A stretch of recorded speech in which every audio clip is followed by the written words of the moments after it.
Okay, I'd like to, Katie, do I have to stop open? Do I have to write this in open? Open here? No, you could just click anywhere on the screen. Okay. All right. At this time, I'd like to call the regular meeting to the Wallingford Inland Wetlands Watercourse Commission to order. The time is 7:01 and the date is Wednesday, February 3rd, 2021. Please join me in a pledge of allegiance to the flag.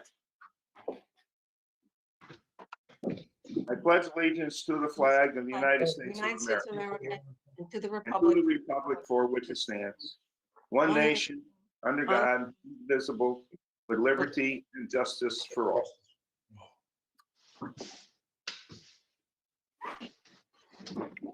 Okay, start with a roll call. Nick? Nick Kern.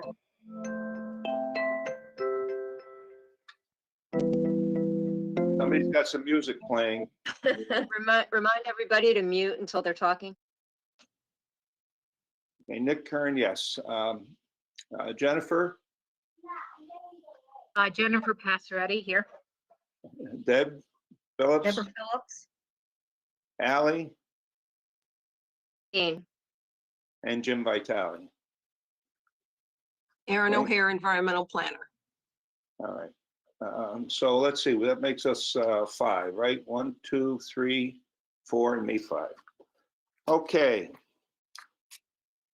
Consideration of the minutes of the January 6th meeting. Is there any corrections, any modifications to the minutes of last meeting?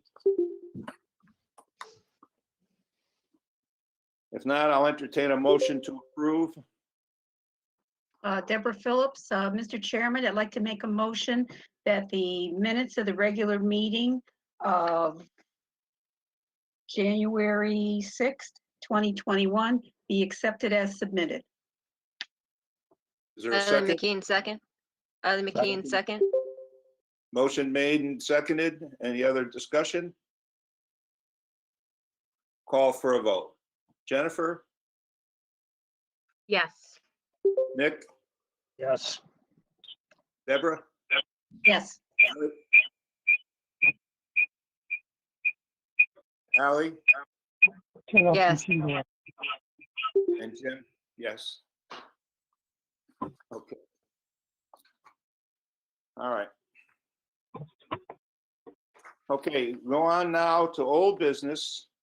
Application A20 9.2, 2 Northrop Industrial Park Road East and 1117 Northrop Road, 1070 North Farms Road LLC, industrial development. I can't break. Mr. Senaviva? Attorney Senaviva, excuse me. No, no voice. You got to turn your mic on.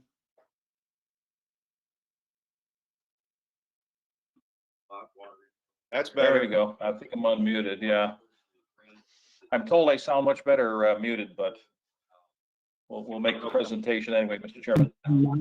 For your record, Dennis Senaviva representing the owner and applicant. With me this evening is, we have Matt Davison from Davison Environmental. He'll be talking, making part of the presentation. Starting it off, however, will be Jim Cassidy, our project engineer from Hallisey, Parsons and Cassidy, and he put together the plan. It is a significant plan. It's a property that's 46.45 acres in size. It is developed with about 13.98 acres of wetlands, as indicated in our reports. It's a combination of several parcels from a 2002 subdivision. We've assembled them together for this particular project. Again, the parcel is vacant. And it is zoned IX. I know your interest is obviously, what do we intend to do? We're going to, with your permission, construct the 250,000 square foot industrial building with automobile and truck parking and also associated drive aisles. Jim will be able to, will begin the presentation. Hopefully he'll have access to his plans and explain what we want to do, Mr. Chair.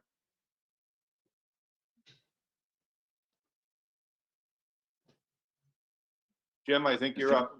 Okay, again, Mr. Vitale, can I get permission to share my screen? Yes. I think I've got to bring you back on again then. As presenter, yeah. You may be on, Tim Cassie, presenter. Yeah, I think you can bring it on. Okay, Not yet. There you go. okay, give me 1 second here. Katie, Uh, Katie, hang on a minute. Yes, I lost everything. I was trying to get rid of, there you go. There you go, right there. It should Okay, be. go to Okay. me. Okay. Can I enlarge this, Katie? There's the green arrows, that green button. Yep. That's right. Okay, Jim, can you hear me? I can hear you. Can everybody see my screen? Yes. Okay, good evening. For the record, my name is Jim Cassidy. I'm a professional engineer and principal with the firm of Hallisey, Pearson and Cassidy, located in Cromwell, Connecticut. Here tonight representing 1070 North Farms LLC, who is the property owner of a parcel of actually 2 parcels of land located at 1117 Northrop Road and 2 Northrop Industrial Park Road East. Let me flip a page here.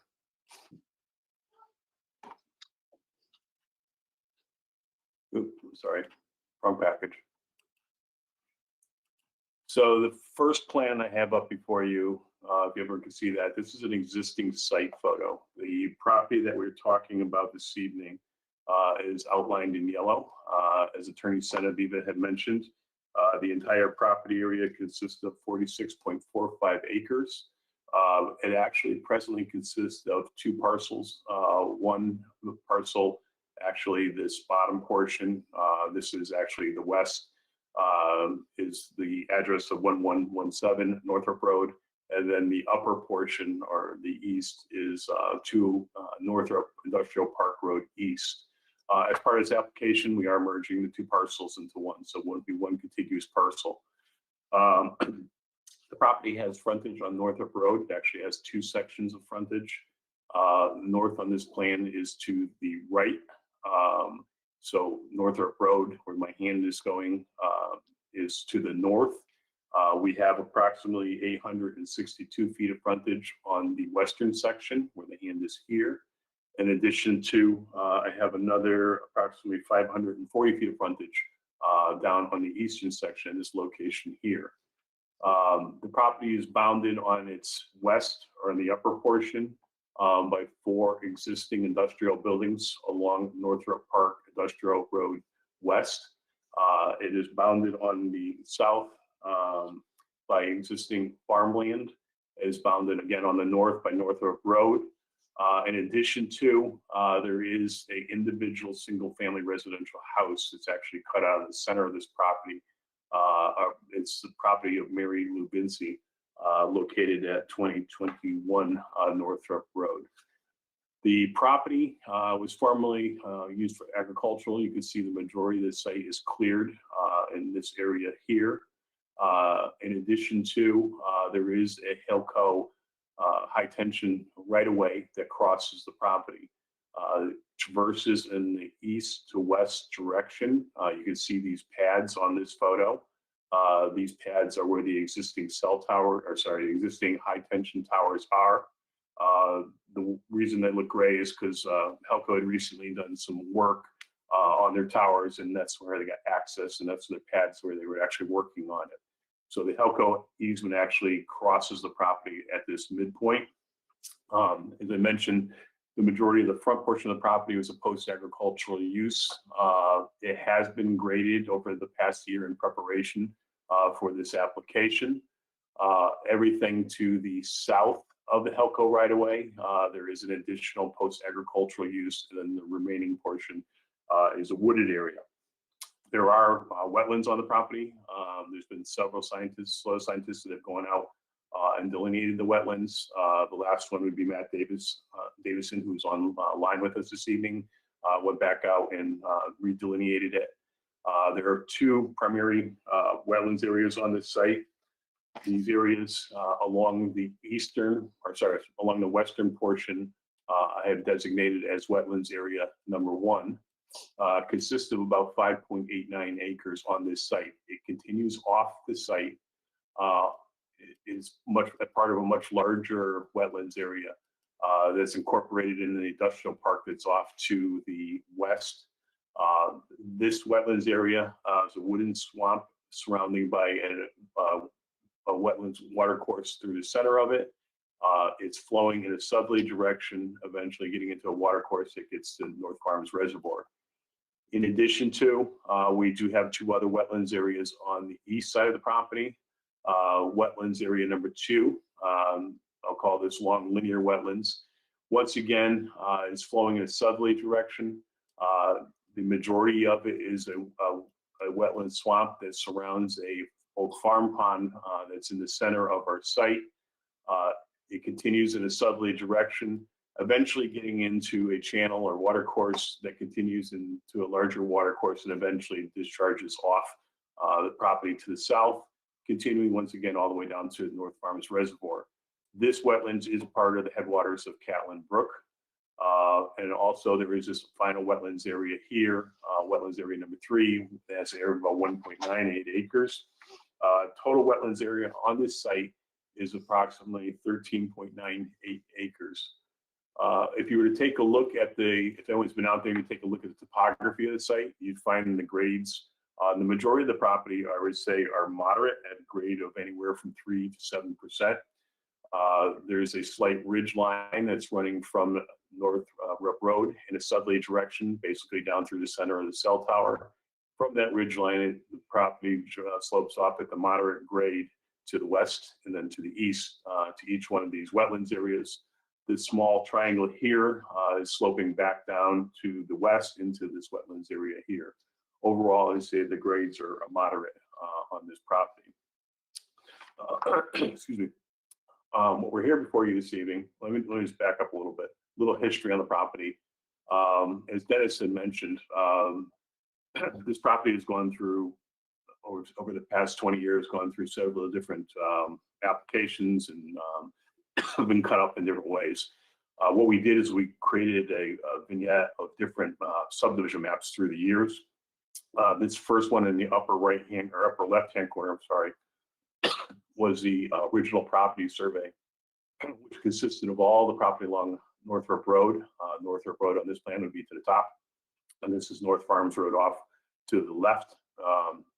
The property that we're looking at developing would be on this right-hand side.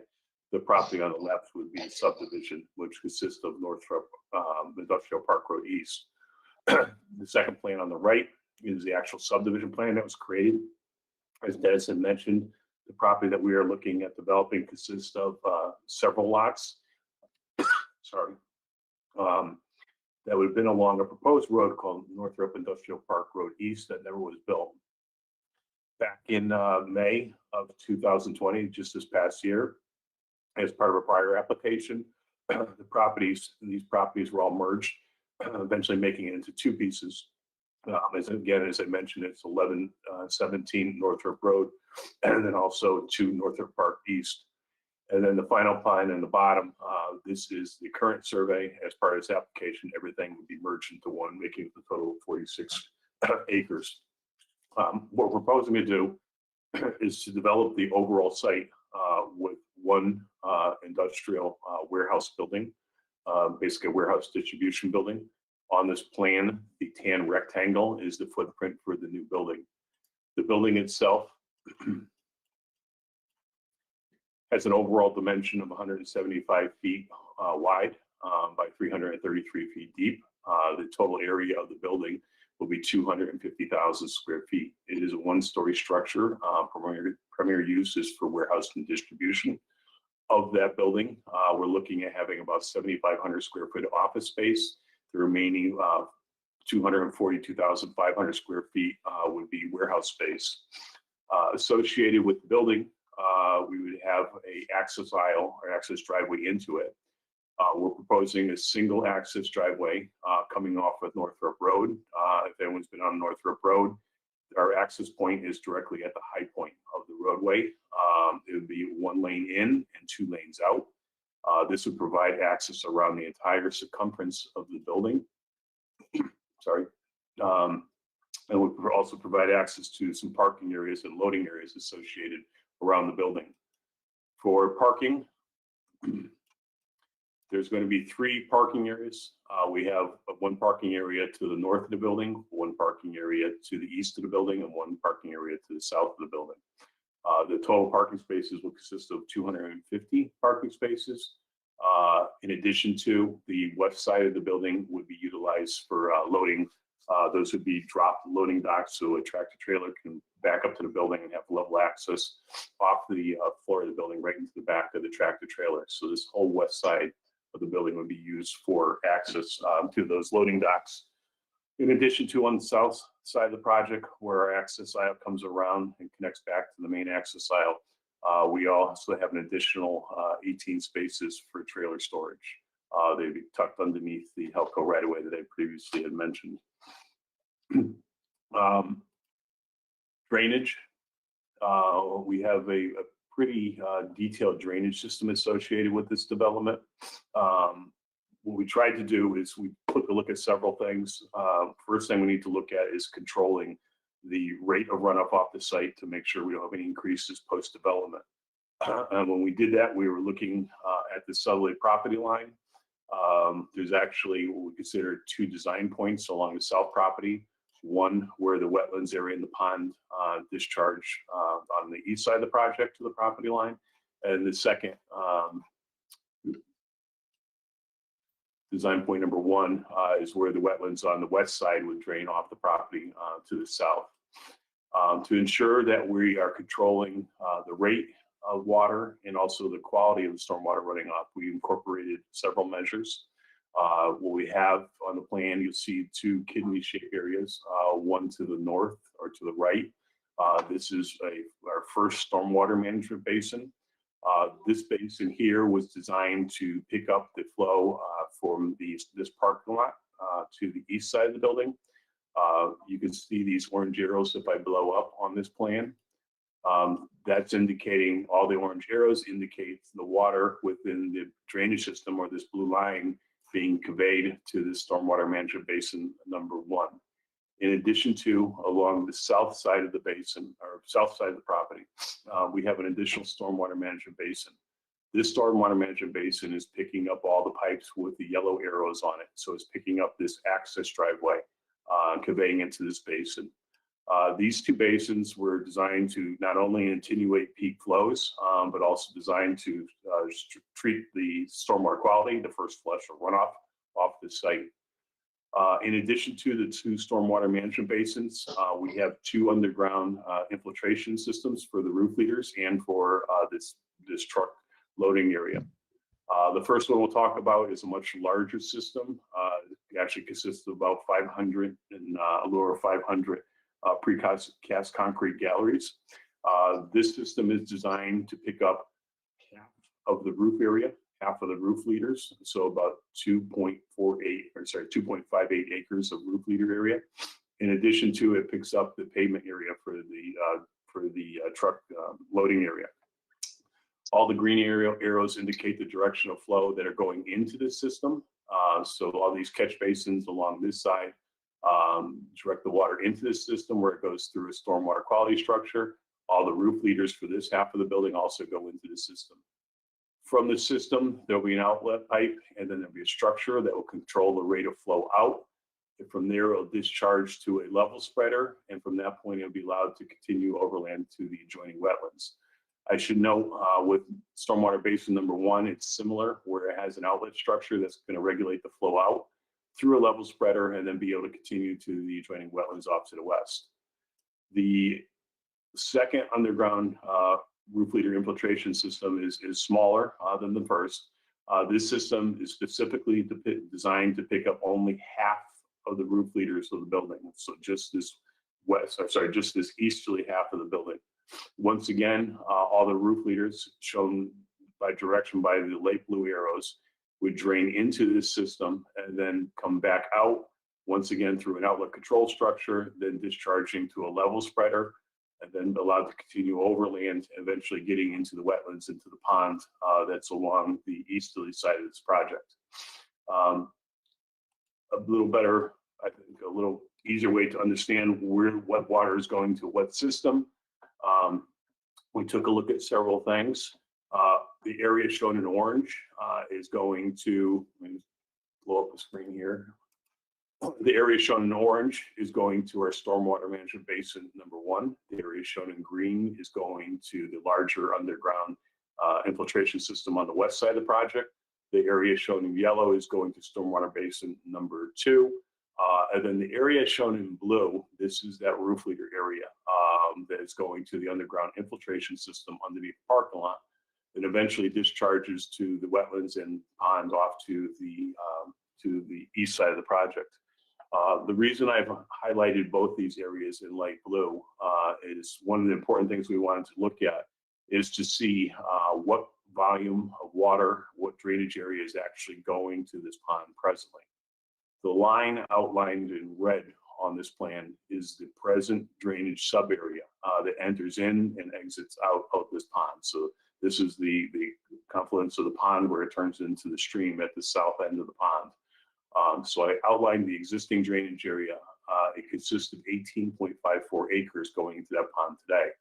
I also wanted to take a look at what we have for an area, but not only area, but also post-development, what are our flow rates and volumes going into that pond. Post-development, the light blue area is 15.457 acres, so it is less in area. But one thing you have to take into consideration is that presently this light blue rectangle is an open meadow. So when we prepare our hydraulic analysis and model for this project, we take a look at the surface conditions. When it's a roof area, it's going to generate more runoff. So we want to do two things. Number one, we want to control the rate of runoff. We don't want to increase the rate, because if you increase the rate, it could cause erosion issues downstream, but you also don't want to decrease the volume of water. So what I've done on this plan is I've incorporated a table in the bottom corner here that looks at basically what's going to the pond for peak flows and volumes.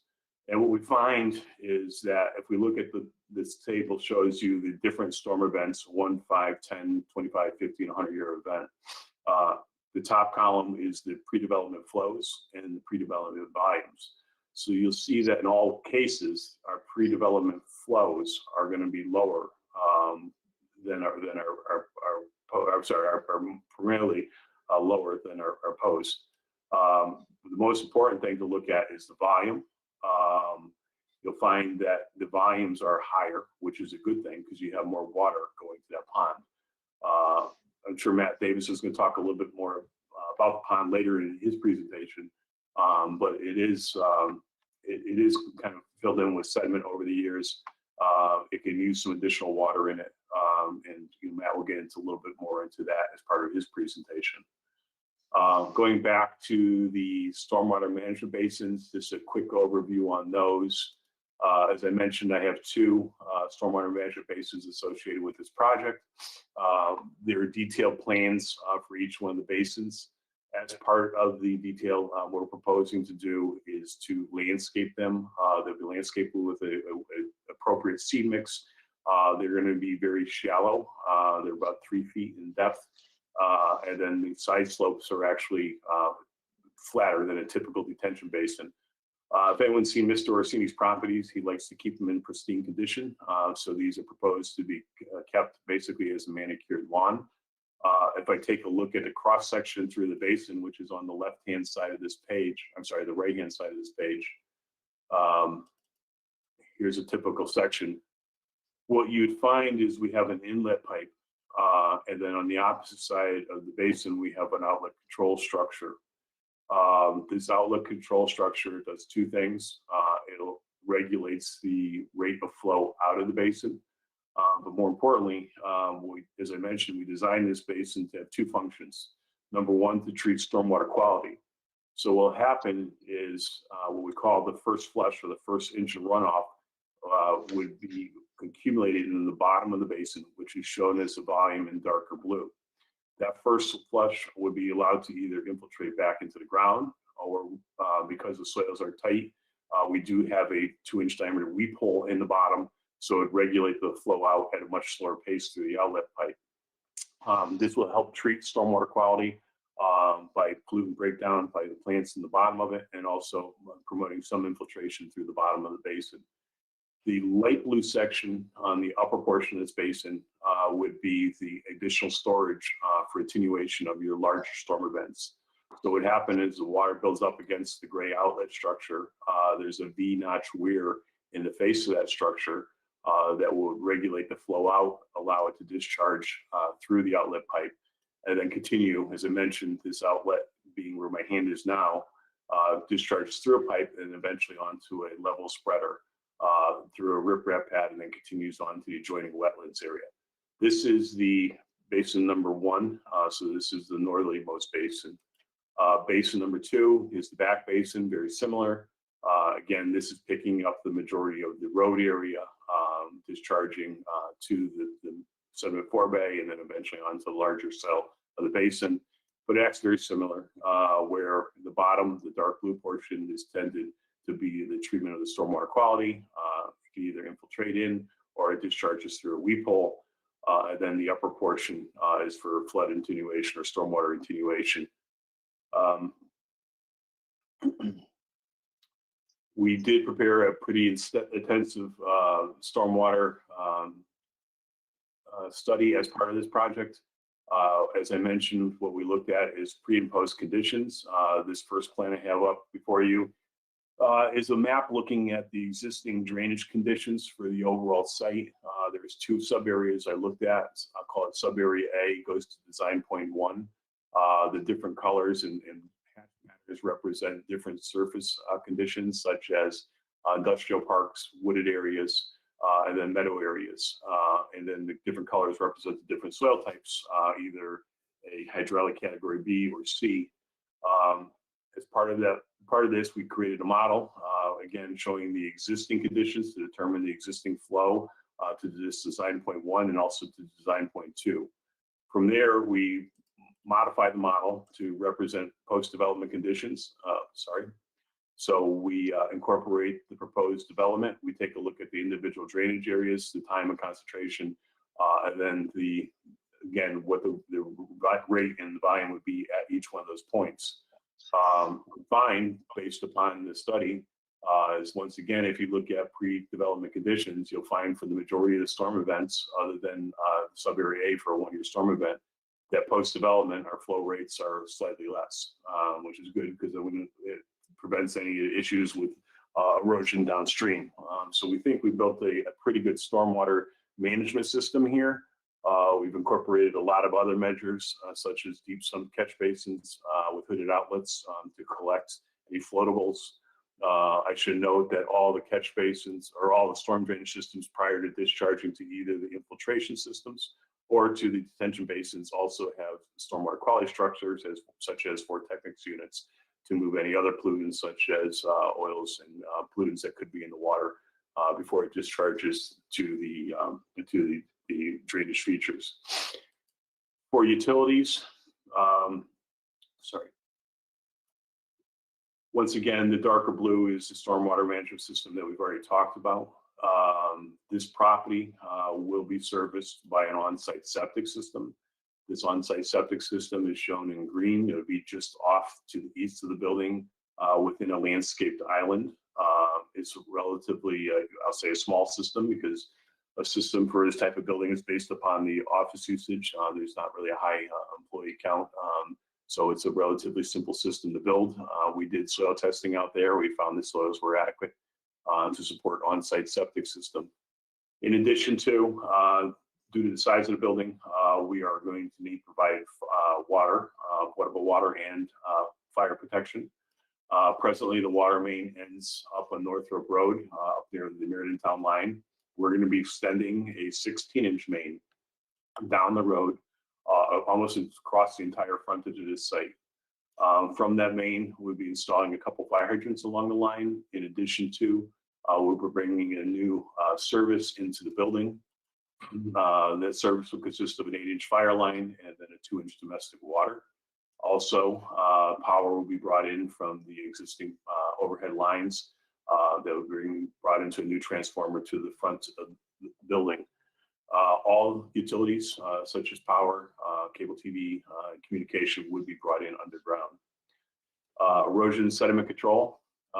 We worked with Aaron, and hopefully we've come up with a pretty decent erosion sediment control plan.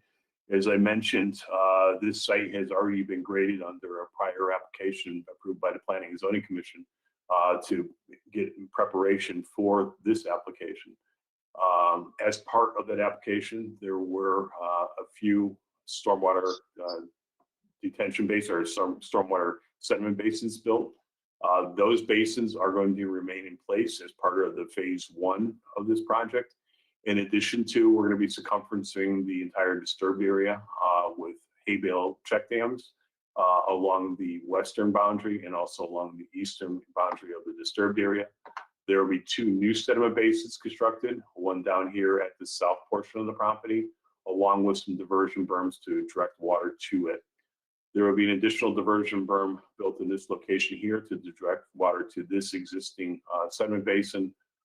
Then there'll be a new sediment basin built up at this northeasterly corner of the property with a diversion berm along the front of it to direct water to it. And then there's one sediment basin in this location here in the center that is going to remain in place for as long a period of time as we can during this process. Construction access, we're going to be building a new anti-tracking ramp that will be located right where our proposed driveway is, shown at the center of this property. There is an existing stone driveway that has been utilized in the past for access during construction. That was remnants once again from the development or the reconstruction of the Helco, the Eversource towers. So they were using that for construction. That's going to go away. That area is going to be regraded and reseeded, brought back into a lawn area. We developed the erosion sediment control plan in 2 phases. Phase 1 would be the initial installation of stormwater measures shown on this plan. Then the second phase would be once we actually get into construction. Once again, the remaining sediment basins that would be in play. You have the larger one to the north that would be the same location as the stormwater management basin. In addition to the larger one to the south that would also be part of the stormwater management basin until completion of this project. There is a small existing storm sediment trap in this location here. As we build our access road around the site, that one is going to have to be eliminated. We'd be keeping all the perimeter erosion control, such as the hay bales around the perimeter of the site, until the entire site is stabilized. If I look at these basins, you'll see some additional red areas. That's an area of any grade that's over a 4-to-1 slope. We propose to put an erosion blanket on to ensure that we don't have any erosion back into the basin.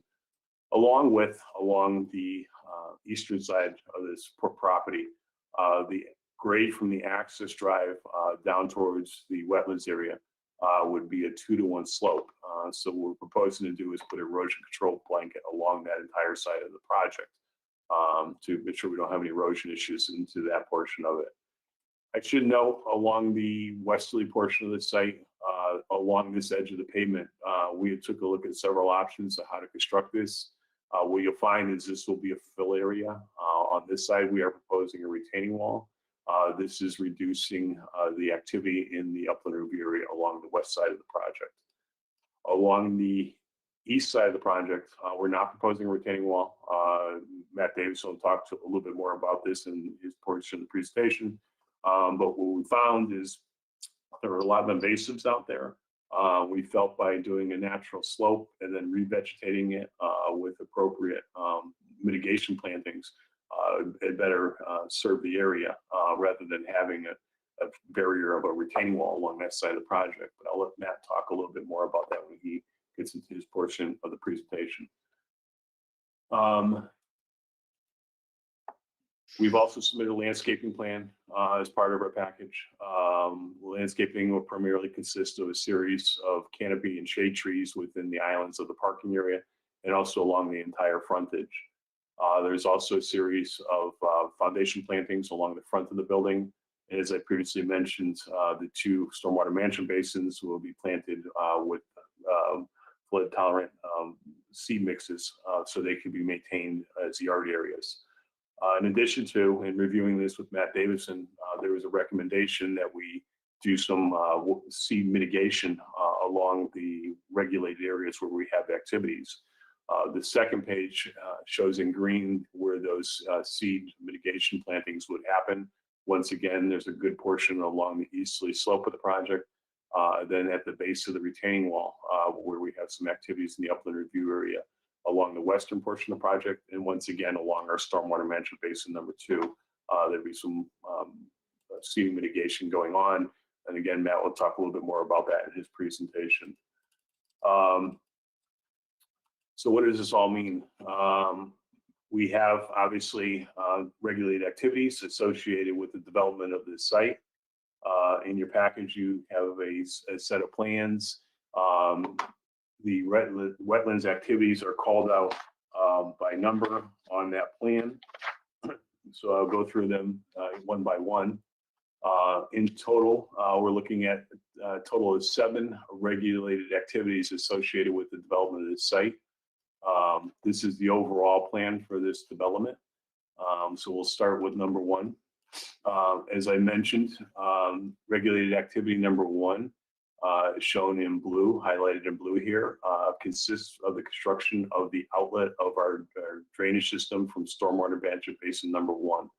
As I mentioned, there is an outlet structure within this basin. It discharges to this level spreader shown where my hand is. There's one little corner of the riprap pad for the outlet level spreader that will be within the 50-foot upland review area from the wetlands. The red line represents the 50-foot upland review area from the wetlands. This activity will consist of about 61 square feet of activity.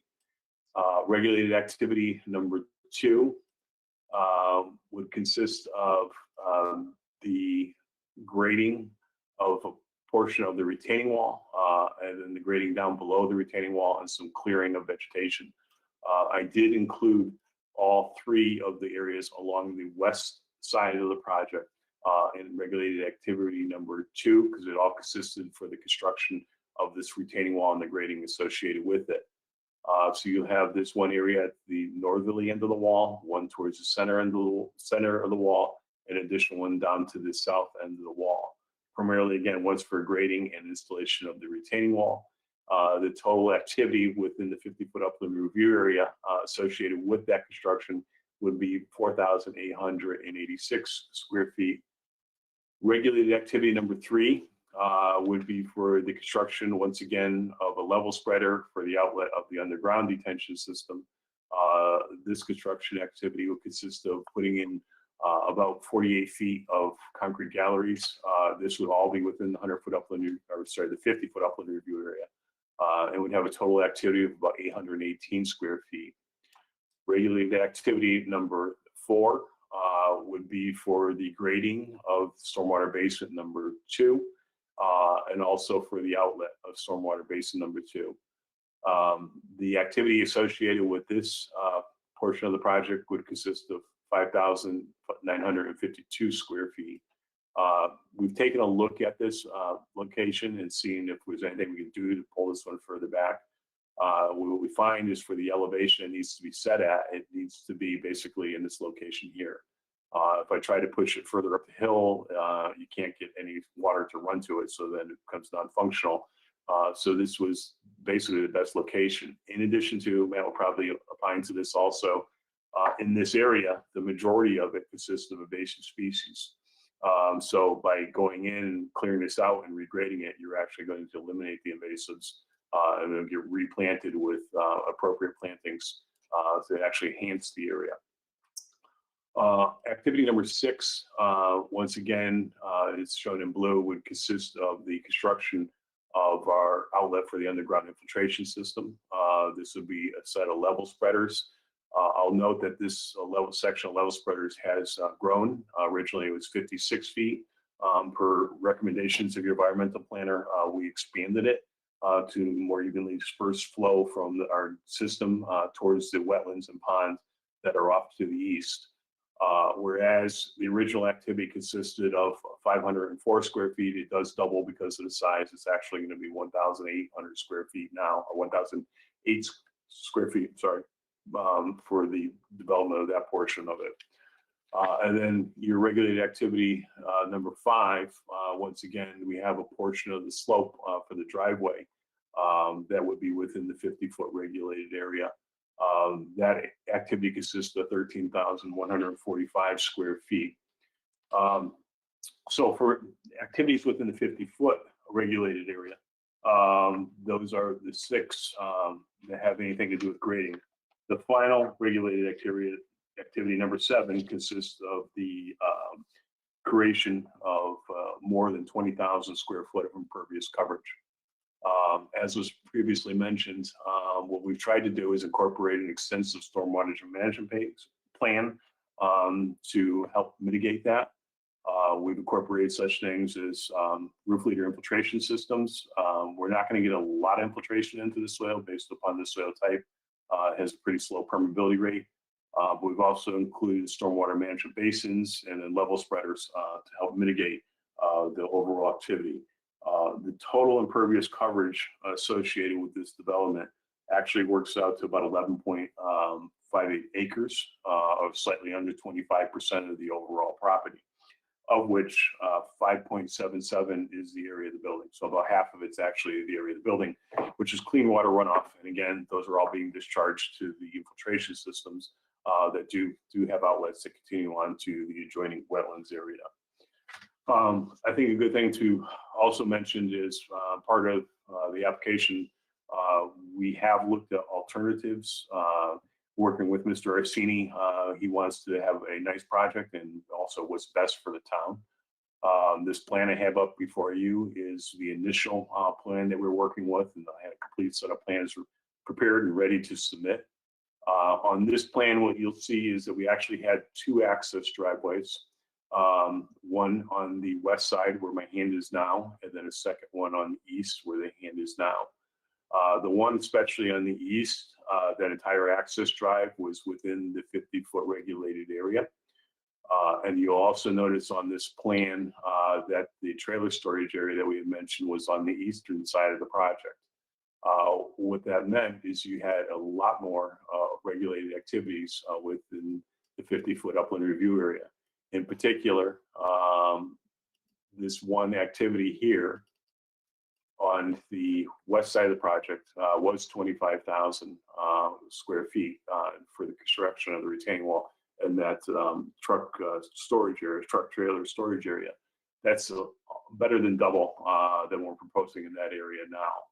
I think a better way to look at this is I've done a plan where I overlaid the 2, and you can compare the 2 side by side.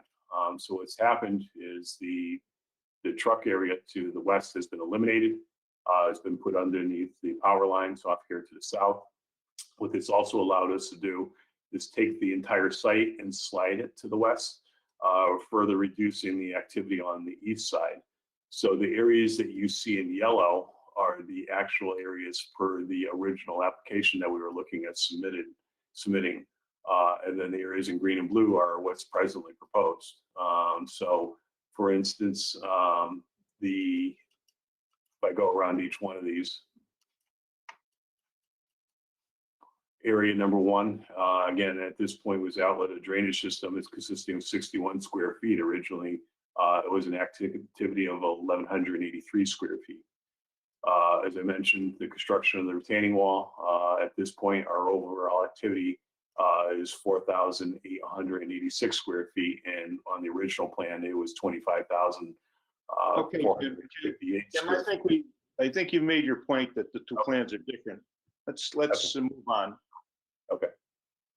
The other thing I'd like to bring up is as part of our submittal, we have submitted a stormwater management and operation procedure plan.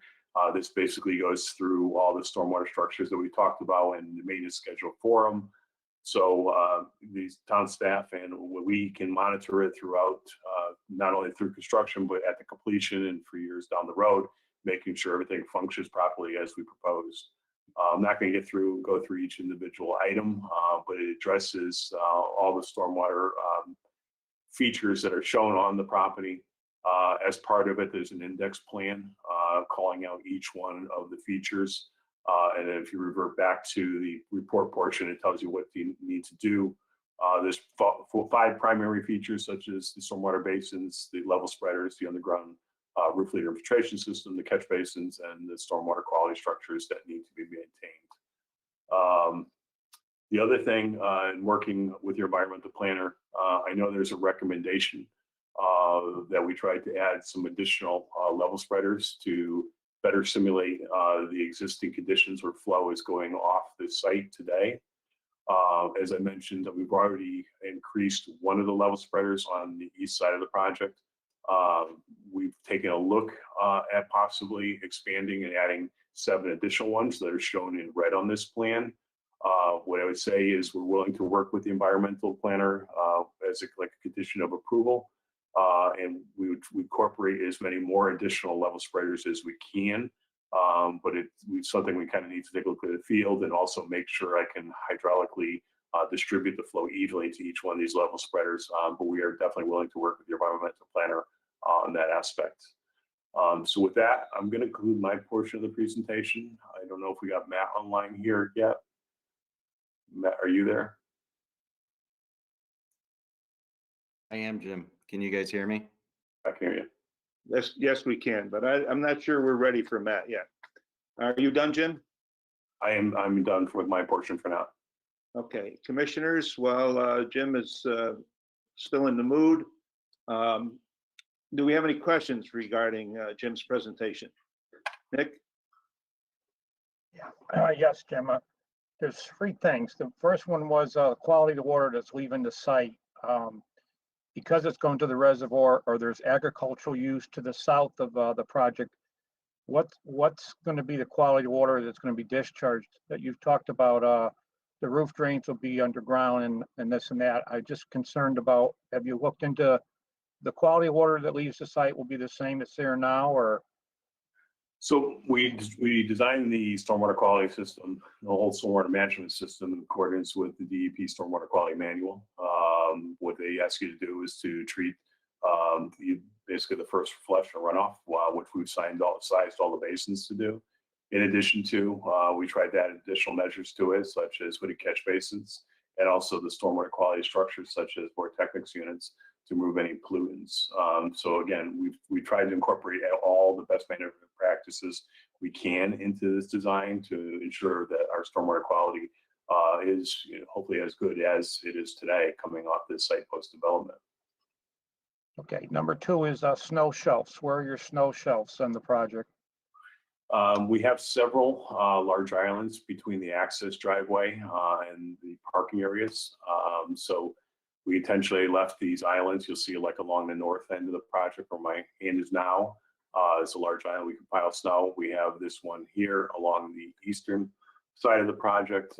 And then we also have a large area off to the south in a high area that we can pile snow or we could store snow. The advantage with these areas is when you get snow melt, they go to the stormwater management basin where they can be treated. Yeah, I would just be concerned about the trashing of the lawns. I know Mr. Orsini likes to keep his properties neat, but that's fine. I'm sure you'll address that. It goes down as we go further into this, you'll address it. The last one was the septic system.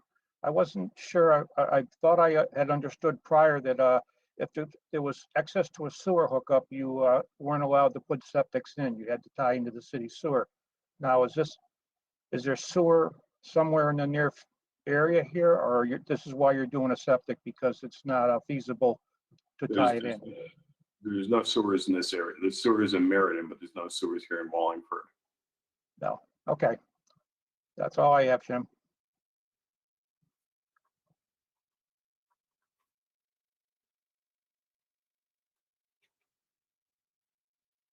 There you go.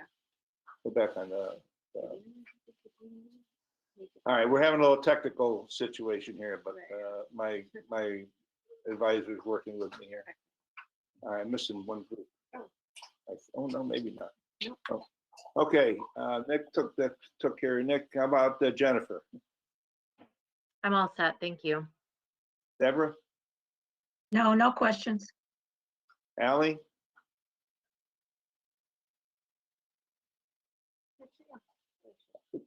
You're all set? You didn't quite come through, Ally.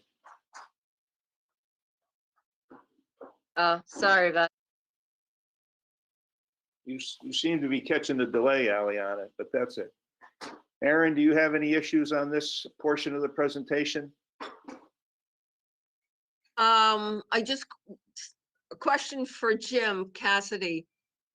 He mentioned, maybe it was a slip of the tongue, he kept on talking about temporary sediment basins all around the property. Maybe you could just clarify, I thought there were temporary sediment traps. I'm talking the ones that are there today and the ones that would be there in phase 1 and phase 2 during construction, those ones. Are they temporary traps or temporary basins? Slip of the tongue, temporary sediment traps, different design criteria for the two. These have drainage areas under 4 acres going to them, so there'll be sediment traps, not basins. Slip of the tongue. Okay. And the other thing, before I get it, do you want me to go into my reports, Jim, or just questions for the engineer? I think probably just the engineer right now pertaining to this, then we'll get to the Matt Davidson and then come back. Okay, then the question for, again, Mr. Cassidy, I just want to point out, and I get this often with engineers, and even other homeowners too, the definition of regulated activity, what constitutes a regulated activity. In the long run, if this project, this application is approved, everything's approved. Anything that you can imagine impacting the wetlands is approved, or impacting the pond or the stream on the site is approved. But I guess we break it down so that people can kind of get a handle on it. And so what we can kind of catalog the different types of impacts, proposed activities which generate impacts. So for instance, the level spreader, if the engineer says, well, you know, it's really an activity because it goes, I don't know, 200 square feet into the upland review area, it perhaps does go 200 square feet into the upland review area, but the way I look at it, the greater impact is that it's sort of like it's a point discharge for stormwater flows that aren't there today, a concentrated area coming out of that level spreader that are heading straight for that wetland in a particular area. So that's what I see the regulated activity is. I mean, yes, does encroach a little bit into the upland review area, but the discharge of stormwater, especially on a site like this, is a consideration, and we'll talk about it a little more. But it's a lot of people skip over that regulated activity. And we're going to come back, Jim, later on to the biggest one, which is, they call it regulated activity number 7, which is the creation of impervious surface. Now, on this, I will point out, it's funny, we're people and we're not used to scale. We get a lot of applications for the creation of 50,000 square feet. We'll multiply that by 10. So it's an order of magnitude on this project. It's 500,000 square feet. So you just got to blow it up from your average office warehouse or your average restaurant complex or whatever. Blow it up. This is a lot bigger, and it has a lot, therefore, and we'll get to it later, that's why I don't want the wetland, the stormwater flows to be concentrated into 4 areas. I want them spread out. I want to spread that water out back to the way to replicate more like it was last year, you know, spread it out a little bit, try to replicate the natural conditions. So with that, I'll stop.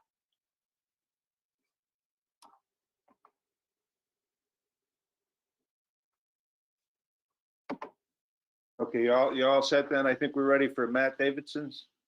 All right, now you got a visual presentation, Matt, or not? I don't, but if Jim would sort of steer while I do my presentation, it would be greatly appreciated. And if Jim, you want to start on the figure that shows the wetlands, that would be fantastic. Thanks, Jim. Yep. So for the record, Matt Davison with Davison Environmental. I'm a professional wetland scientist and a professional soil scientist. As Jim noted, I delineated the wetlands on the site or redelineated the wetlands on the site. They had been previously delineated several times, twice by Tom Petras, and then most recently in 2019 by Richard Snarsky. And I confirmed during my site investigations that the previously delineated wetlands were substantially correct. In my report, which the commission has for the record, which I believe is dated November 2nd. I described the wetlands and I sort of broke them down to the wetlands that are located on the east side and the wetlands located on the west side. And on the western side, it's on the northern end of the site, the wetland is forested. Actually, Jim, it's up above on the other side of the site there. Yep. Yep. There you go. Yep. So that's a forested portion of the wetland. That wetland in both of the east and west side wetlands all drain south, but that area is a forested wetland. That wetland drains south through the Eversource right of way. Within the maintained right of way, the wetland is comprised of emergent vegetation. Primarily, it's reed canary grass. It's a virtual monoculture. And then below that area of the right of way, it transitions back to a forested wetland. There are a couple embedded intermittent water courses within that wetland that continue to drain south, ultimately converging with Catlin Brook to the south above North Farms Reservoir. On the west side of the right-of-way, similarly, the wetlands all drain south. There's a little small pocket wetland up near the road, which is a sort of an emergent / shrub wetland. That wetland drains south and is contiguous with the area to the south. It's just pinched off at the property there between our site and the residential property that's just to the east of that. And then where Jim's mouse is there, pointer, that's sort of the start of the pond. That pond appears to be a man-made farm pond.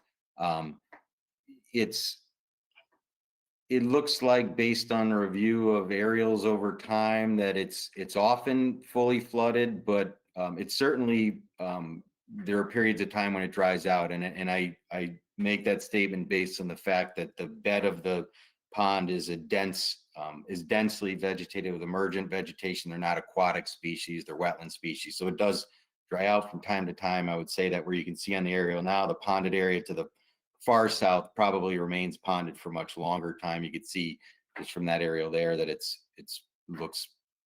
more unvegetated than the other areas. From that area, that wetland or pond discharges to the south within an excavated channel, and then and it actually continues through that forested wetland there. That also continues south and again converges with Catlin Brook further to the south, and then ultimately drains in the North Farms Reservoir. I did a functions and values assessment for those two wetland systems there. That is in my report. I use the highway methodology, which is the methodology that you're probably almost familiar with. As you know, the highway methodology recognizes 13 wetland functions and values. They range from things like flood flow attenuation, the ability of a wetland to detain flood flows, water quality functions. There's a number of those, nutrient, sediment, pollutant attenuation. There's also, wildlife functions, groundwater recharge, discharge, and some values, the societal values, which tend to not be, fully realized on private properties. The way that you do the functions and values analysis is you look at the two components of a wetland. You look at the wetland's effectiveness to provide a specific function and the effectiveness is related to the physical characteristics of the wetland. For example, a low gradient, densely vegetated emergent wetland with a constricted outlet may be very effective at providing water quality functions. The water moves slowly through the wetland and the plants have a chance to provide uptake of pollutants. A constricted outlet increases retention times. So those are the physical characteristics that affect the wetland functions and values. A forested hillside seep, conversely, would provide very low functions in terms of water quality because the water is just draining over a surface and it's not interacting with vegetation. We also look at the opportunity of a wetland to provide function. So where does the wetland sit in the landscape? Does the wetland have the opportunity to provide that function?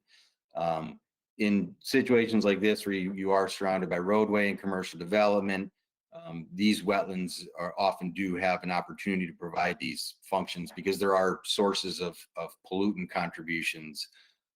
There's also, in developed landscapes, you have typically have more stormwater runoff. The wetland functions that I found were provided at a principal level or found on page 4 of my report. Of note, I would say, are the flood flow alteration functions and what I call the water quality functions. I highlight these for several reasons. I think that these are the most important functions in landscapes such as this, because in developed landscapes, there is a need for flood flow alteration, especially as landscapes become more developed. There's also a need for wetlands to provide water quality functions, because as we develop landscapes, as most landscapes in Connecticut are at least partially developed, they provide pollutant inputs, and so wetlands that can provide water quality functions, have more value.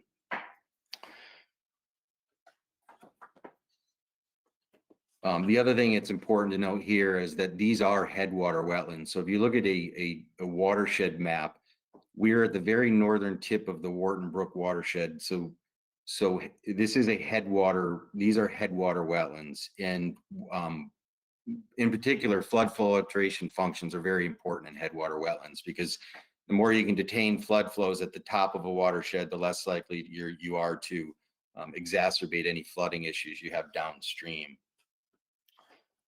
In my report, I also described, starting on page 5, what the regulated activities are. And I think Jim went over this as well. I'll give an overall summary. Jim gave a good explanation as to each individual regulated activity. We have them numbered in the report for clarification. But on the overall site, we have a total of 7.21 acres of 50-foot upland review area. Of that total, we have 0.53 acres of upland area disturbance, which is approximately 8% of the overall upland review area on the site. And of that total upland review area disturbance, 80% of it would remain pervious post-construction. As Aaron stated, there is other impervious cover on the site, but specific to the upland review area, most of it would remain pervious post-construction. Continuing on in my report, I like to break down the potential for wetland impacts as potential for short-term impacts and the potential for long-term impacts. And the potential for short-term impacts is typically related to just construction impacts and whether or not there is a workable erosion and sedimentation control plan for the site. In this particular case, I think Jim's done a good job of the erosion and sedimentation control plan. It's detailed and thorough. Additionally, this project would be subject to permitting from DEEP for a stormwater general permit. So there's some rigid requirements for weekly monitoring after rain events.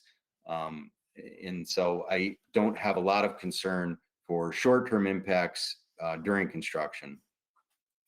In terms of long-term impacts from developments, long-term impacts to wetlands from developments are typically related to a loss of functions and values, water quality degradation resulting from stormwater inputs, alterations to wetland hydrology, improperly treated stormwater discharges.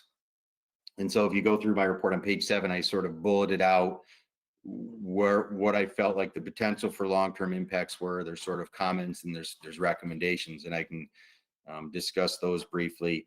The first one I have here is generally when you're developing a site, you want to avoid direct wetland impacts, and this development has done that.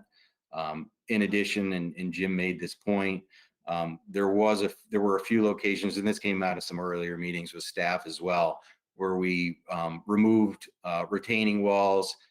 We put in some vegetated slopes. We steepened them slightly to pull back from the upland review area, but not so much that there was a concern for erosion. I think we steepened them to 2-to-1, which is suitable to be vegetated afterwards. We also like the idea of vegetating the slopes as opposed to hardscaping with a retaining wall.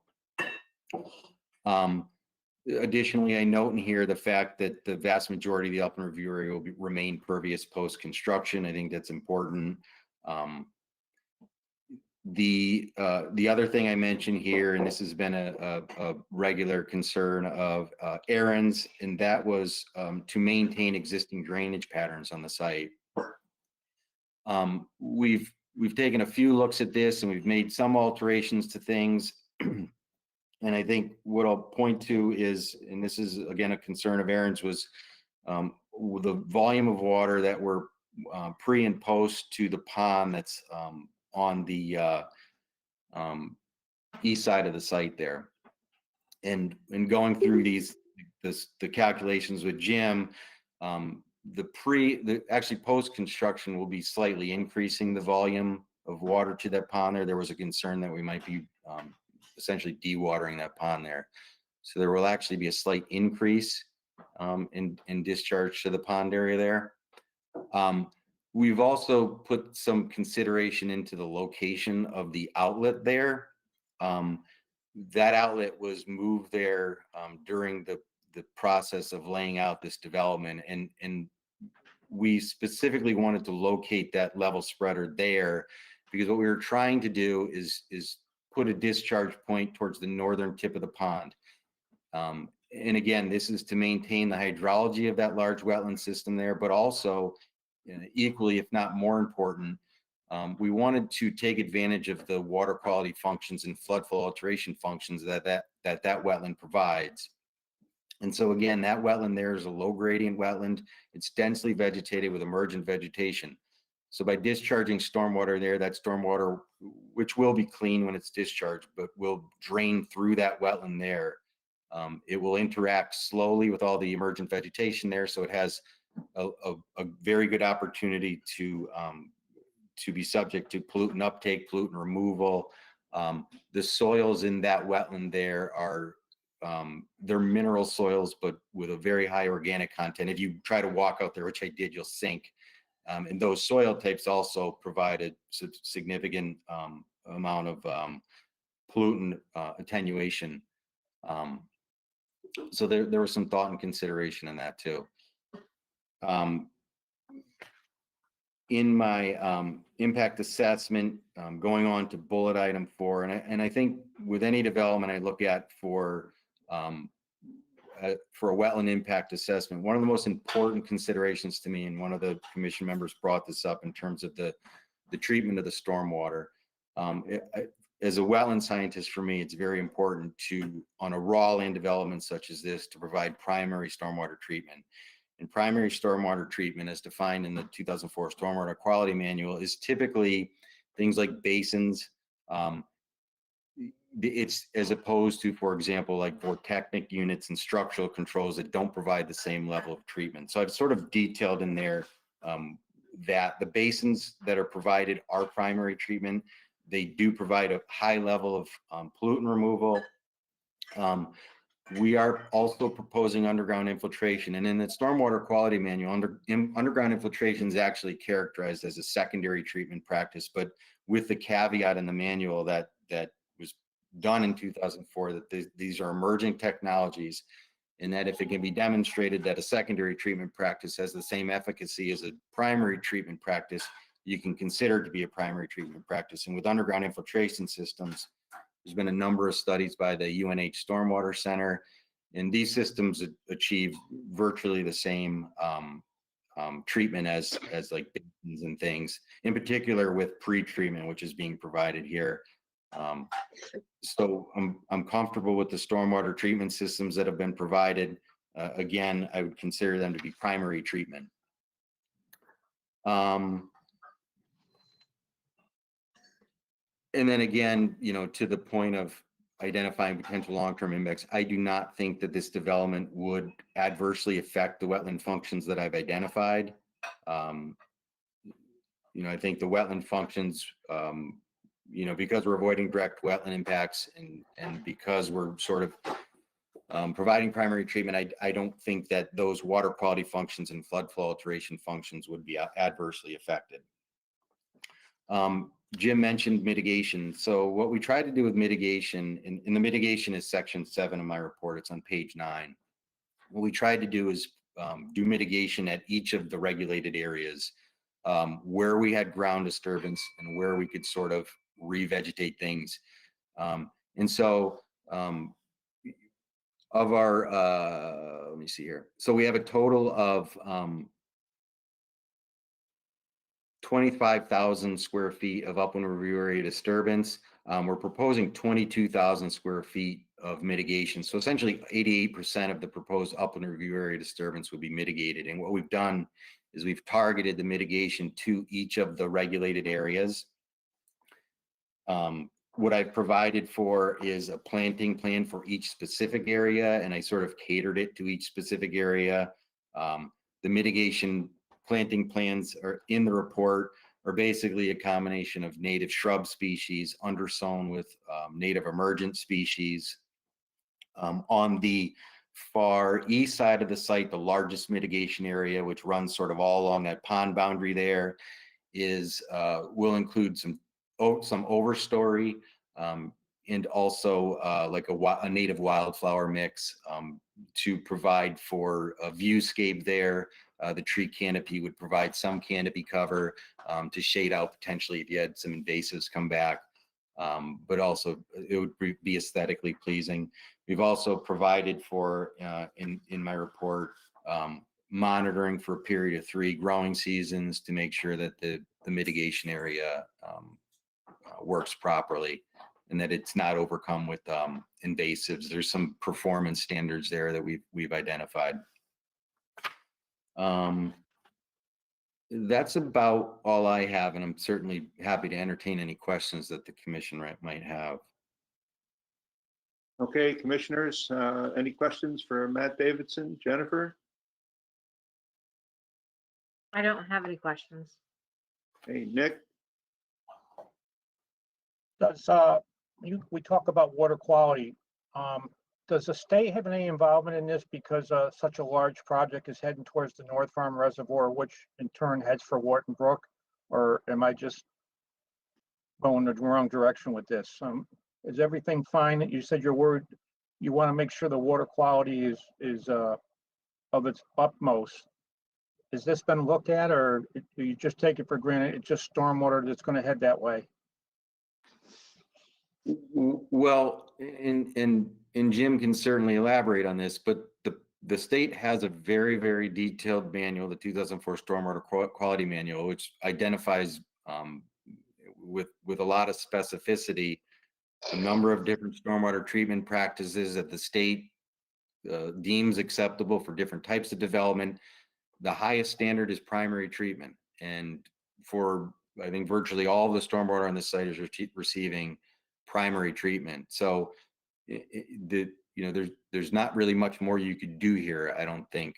Again, it's primary treatment. If this was a site where there was a number of structural controls, where Technic units and some other structural treatment practices that were being utilized, or that the development wasn't, the stormwater quality measures weren't designed to treat the first flush, then it would be of concern. But again, it's been done in compliance with the documents and guidelines that the state has published. So there's really not much more you can do, I don't think. Okay. And again, yeah. That's good, Matt. Thank you. Mm-hmm. Deborah, any comments, Deborah? No, no questions. Ally? No, I don't have any questions at this point. Okay, Aaron? Okay, Matt, how long about is this pond, about 400 to 500 feet long? Is that right? Without measuring it, it sounds about right. I just know that the building is 750 feet long, so I was eyeballing it. So it seemed like the pond, if we go back to that schematic drawing you had up before, it 500, seemed like, 560 feet. all right, 560 feet.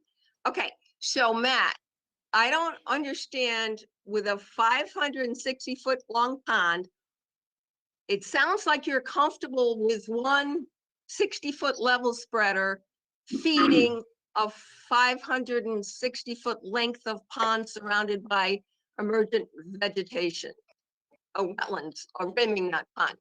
I can't wrap my brain around that. Can you So, explain that? yep. So for everything that enters the pond from that level spreader, it drains down to the southern tip of the pond. And the reason I think that's important is why I think it's good to have an outlet there as opposed to the southern tip of the pond. If you think about it this way, if you're discharging at the southern tip of that pond, that water is entering the pond area there and immediately leaving into that excavated channel. What we are trying to do is discharge it at the northern tip of the pond to take advantage of the wetland functions that I had described.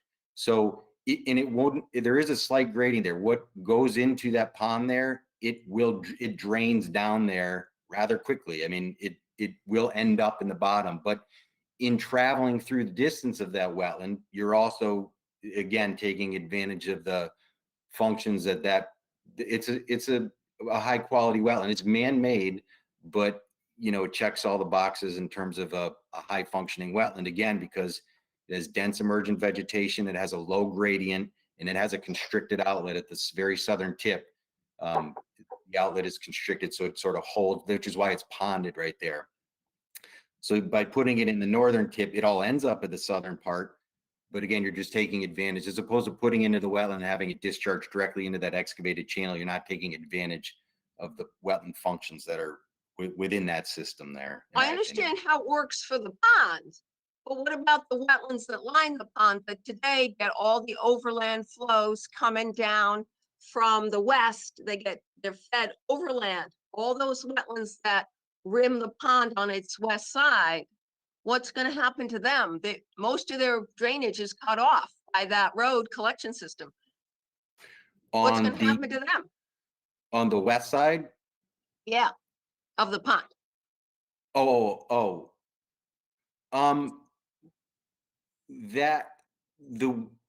That level spreader there will provide the same volume of water to that area post-construction as pre-construction. And in terms of overland flow, during your average rain event, you're not going to see overland flow into that wetland there. There's no evidence of surface water flow. There's no erosion. You would have to have a very high intensity. It's very densely vegetated in through there. So you'd have to have a very, very high intensity storm to actually have overland flow. What you do get is some groundwater. You obviously have groundwater inputs into that wetland. But again, by discharging it in from that level spreader into that pond, it's still providing the same. It's providing the same volume of water to that wetland post-construction as pre-construction. The fringe, the wetland fringe. Wait, if I could interrupt that. Yes, it's in a concentrated little area. It's like dumping it in there. Everything you put there into that from that level spreader, all of the water that you put there will end up at the southern tip. That's the way the wetland drains now. It's the way the wetland will drain post-construction as well. I'm confused. Isn't the wetlands on the western side of the pond? Aren't those wetlands fed by the overland flows that flow there today? But before construction, like today? The hydrology for that pond is largely groundwater fed. There's some there's some overland flow, but it's primarily groundwater fed from its entire contributing drainage area. Right, and a large part of its drainage area is going to be paved over. That's why you and I and Jim were talking about, you know, I have a concern that long-term, the levels in the pond could go down. I don't know if it will, I'm not saying they will, but since a large part of its drainage area is getting paved over, and that affects both overland flows and groundwater flows underneath, that it could affect that pond. I don't know, and the wetlands around it. I'm just saying, I think you're more likely to have more water in there post-construction. And the reason I say that is that the volumes, the volume of water that will go to that wetland post-construction is larger than pre-construction. Additionally, that water is being directed to the northern tip of the wetland as opposed to sort of just entering all over, you know, through groundwater input throughout that area. So I'm not concerned about dewatering it. And again, this is based on, you know, the calculations that Jim has provided, and we went over it in detail. Upon your initial comments, I was also concerned, I will say that. But again, after going through it with Jim, my concerns were alleviated based on the calculations he's provided. And I like that outlet point. I don't know that Jim's opposed to adding more level spreaders through along that pond there, and I would be fine with that too. But from a wetland standpoint, I like the way that it is at the tip, again, to take advantage of the functions of that wetland, and also to put it in at the northern tip of the wetland, which is the highest point of the wetland, and allow it to drain back through the wetland. all right, then it could go to the opposite side on the schematic, the western side. Jim, could you move it down? Yeah, okay. Again, Matt, I was concerned, you got a 750-foot long building. So, and your retaining wall is about, I don't know, 700 feet long there. And all the, you know, the truck loading area, whatever. Those wetlands are used to getting water from the middle of that building that way. It's because it's like a turtle's back, this property, at least it was before it was graded last year, but pretty much is now. The water divides pretty much down the midline of this property, and the water, the overland flow, when it rains, goes to the west, goes all directions, but mostly to the west, to the south, and the east, feeding these wetlands. So here, the overland flow, I think, is going to get cut off by that retaining wall and all the pavement over there, right? So that's why I was concerned that those wetlands, all of a sudden, overnight, all their flow is going to get cut off. There's, you know, again, the volume of water that will go to that side is very similar to post-construction as pre-construction. The other thing on that side of the site and those wetlands there, which is probably important to know, is that wetland there gets wetter as you go south. The forested wetland that abuts the development is marginally wet. In fact, if I was delineating this site for the first time without having 2 or 3 other previous delineations, I probably would have pulled that line back in some cases, because it's really a complex in that forest area of moderately well drained and poorly drained soils. And so what you put in there, again, it's all draining south, and the wettest part of this wetland system on that side of the property is on the south side of the Eversource easement, and then into the forested wetland that's further to the south. There's even, I mean, within that forested wetland there's hickories growing and oaks growing. So I don't have any concern with that side of the site, of that wetland there. Okay, I'm a little confused because it's a wetland, but more importantly, the overland flows are going, you don't disagree with my assertion that the flows are going toward the west, all along there. All along that western property line, the flows go that way, correct? I mean, off the proposed developed area, they go that way to the west. Yep. And they're not going to do that anymore, except for an isolated level spreader. But, you know, David? Aaron, what's the resolve to this? Because they No. took the building and let me finish. They took the building and the west side of the building is flowing back into the west side of the property of the west wetland. Now, you're thinking it's going to get cut off, but where's the water going to go? It's going to go into that wetland area. What are you looking for? Is it more level spreaders to spread it out? Yes. What do you think the answer is here? Yes, they're showing some in red in schematic. Well, Again, then- it's a, yeah, Well, they're willing to do that. So isn't that, we solved the issue that you had? well, I would like to see that. I'm not certain the engineers behind that. I know he Well, he It kicked sounded it to me around like today. they were behind it. Okay, I don't know. Again, for the Well, let's record. ask, are you behind that, Jim? Yeah, so again, for the record, we took a look at it. I understand the concern. Just a little backup. As an engineer, when you're designing a level spreader, what I'm trying to do is re-simulate sheet flow. So that's how we go through a calculation to come up with the length we need. If you want to more evenly disperse or spread out the flow over a longer area, then I have to add additional level spreaders. It's something that can be easily accommodated, especially on the west side. It was something that we identified last minute today. So what I'm saying is that those red areas are areas that Aaron identified that she would like to see some level spreaders. As a condition of approval, we can work with her and incorporate them where we can. I can't guarantee that I can get the hydraulics to work to each one of those, but we can work with it to spread them out a little bit better, more evenly dispersed. On the east side, as Matt had said, we've gone over this a bunch of times, and we always thought that we did modify this from the original plan, putting this level spreader at the north end of the pond. We thought it'd be better for this water to enter at this location and go into that north end of the pond and be able to drain through the pond. As was mentioned, if you take a look at these two down on the south end, the south one especially, it's never even going to get to the pond. It's going to hit the water course first and continue right out. I could see extending this or maybe adding an additional one here. But beyond that, I don't think we could do much more on the east side. But the west side, again, as a condition of approval, we can work with Aaron on that one, spread them out a little bit better. But you talk about working with Aaron. The issue with that is you got to have some kind of a formula to work by. You can't come in a month later and say, oh, no, that didn't work, that didn't work, that didn't work. You're agreeing to add level spreaders, but you're not giving us anything to guarantee they'll be installed. And I understand that. I understand that the problem you're dealing with, but you've got to have some kind of formula that says X, Y, Z for the spreader. I agree. And the formula I use dictated what I'm showing for level spreaders today. It's just, I'm trying to simulate sheet flow again. So we go through a formula where we try to calculate what the depth of water at 1 inch would be, how much length I need to re-simulate that. So that's what you see.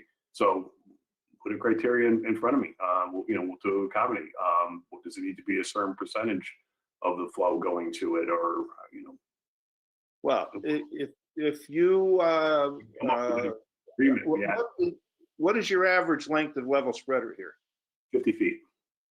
50 feet. So, and how many additional ones where you're going to put on the west side of the property? 4 of them?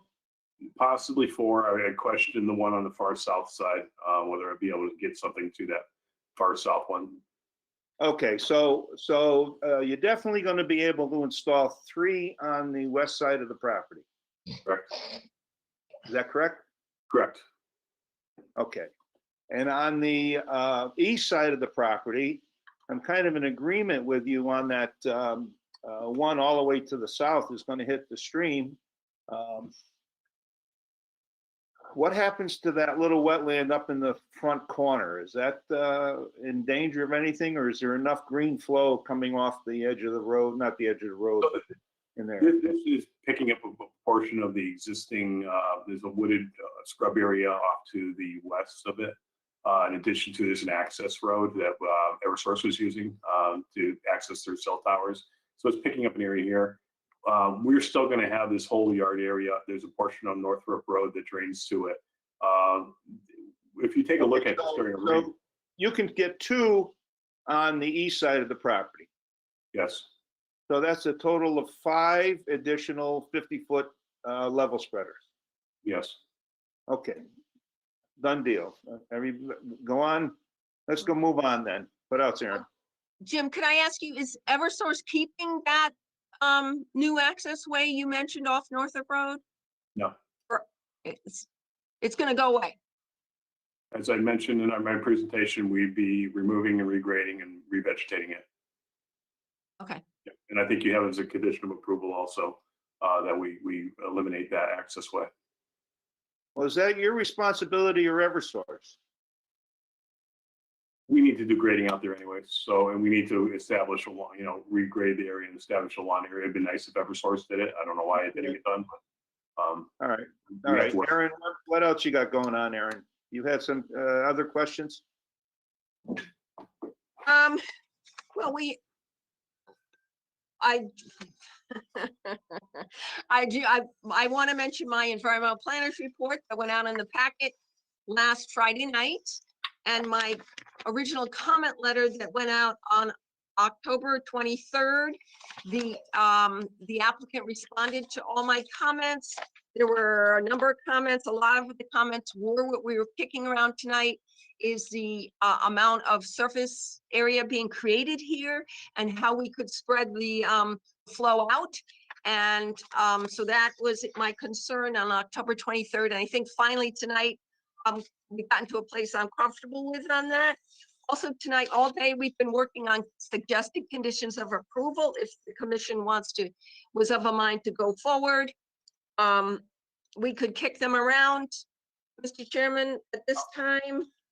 Well, I think the commission is willing to go forward. I'm speaking for them, but they didn't have a lot of comments as we went around the group. But one of your condition of I don't know what you have on hand right now, whether it changed. I know one of your recommendations was to table the meeting, and I don't think that's the issue going on here now. Is it? Well, You're not looking to it's just a table. lot. No, we did have the snow days that kind of messed things up a little bit, but we did get a chance to confer yesterday. I conferred with the team yesterday. And then Okay, so again today. how many conditions of approval you were looking at? I have 9 here. I did And imagine, with you have Eileen's them- help, I did you- get them to Deb Phillips tonight. She got a copy of them tonight. Okay, so they're not here printed anywhere on any of your reports. No, they've kind of come together in this week. All right. They've come All together. right, let's go over them. Let's go over them quickly. All right, condition number 1. Has the applicant received these conditions that you're recommending? Yes. We have, Mr. Chairman. Yeah, we've got them. Okay, Yes. let's go quickly, because are you in agreement with all of them, Attorney Senaviva? I think one of them related to the concept of those level spreaders, and I think the chair, you've already handled that issue. So it'll become more specific perhaps. Okay, go ahead, Aaron. Start out and let's move along. Okay, do you want me to paraphrase them or read every word? Well, when it comes to the vote, I think you better read every word. I'd like them paraphrased, but I think for the record, they should be every word. Okay. Submit within 2 weeks' time a revised plan depicting additional level spreader facilities to be added along both the east and west side of development to provide flow to wetlands. Engineer to work out final details with environmental planner to accommodate, as I said, as many as 7 additional, 3 on the east, 4 on the west. We can change that. Facilities given site constraints in certain vicinities. So I would say it's changed to accommodate 3, we decided, I think 3 additional on the west, 3 additional on the west and 2 additional on the east. Is that what we said? Yes. Correct. Okay, Debbie, have you got that clear? You're all 2 set with additional on that? the east, 3 on the west. Yes. Okay, all right. All right, So all right, go on to number 2. You're in agreement with that, Attorney Senaviva? Yes, yep. Okay, go ahead, Aaron. Copy of recording in land records of the right to drain granted by 2 Northrop Industrial Park Road West, to 2 Northrop Industrial Park Road East to be submitted to Environmental Planning Office prior to commencement of work. Okay.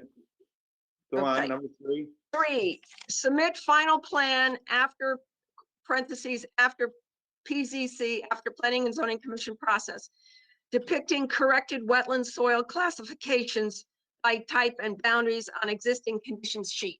In other words, they submitted something, but it just needs a little help cleaning it up. Let them answer. You're okay with that, attorney? I Yes. believe so. Right, Jim? Okay. Yeah. Yes. All right, go ahead, Aaron.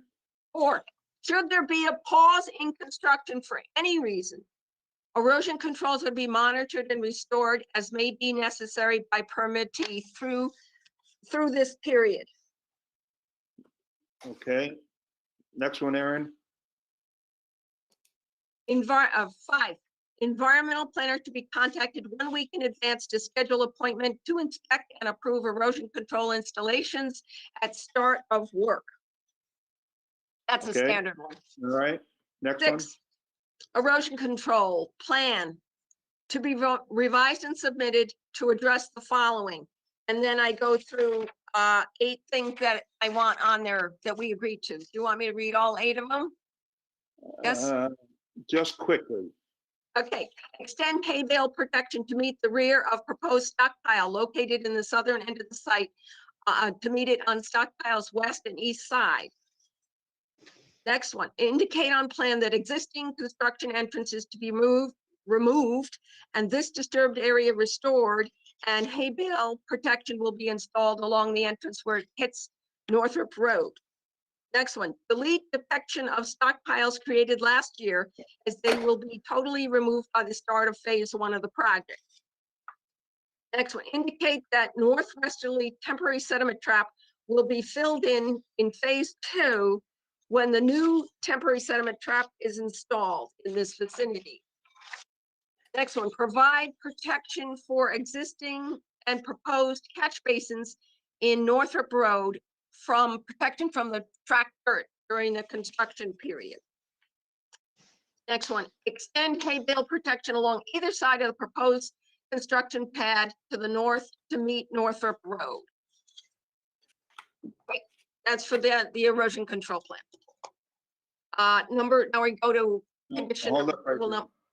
there. Commissioners, any questions so far regarding the conditions of approval? Okay, go ahead, Aaron. 7, add a provision for deer protection of some kind to help the plantings in the restoration area near the wetlands. Maybe Matt Davis, if he's still with us, can comment. What do you think of deer protection? They've got to eat too, Aaron, you know. No, that makes sense. And there's plenty of, That it, Do you have Aaron? a favorite kind of protection? Matt, that you use? Haven't you got a No, 3? well, I guess it would depend on what plantings you're looking to protect. Fencing typically, but I guess it would be dependent on what you're protecting. All right, I just know in my yard, they eat everything. Eat all my Well, they baby don't- plants. So, Yeah, not everywhere though, Aaron. I mean, one arborvitae they love, the other ones they don't love. So I think that can be discussed later on. Going a little too far, I think. all right, so what are we gonna do about that, Matt? What would you like to say about that? Leave it out? Yes, No, I- Leave it no, out. what do I, leave it out. Oh, so we're crossing number 7 out. Okay. Right.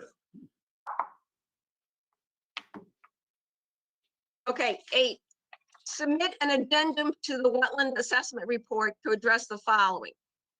Because we did discuss this tonight, but right now the wetland report doesn't have what I'm about to say.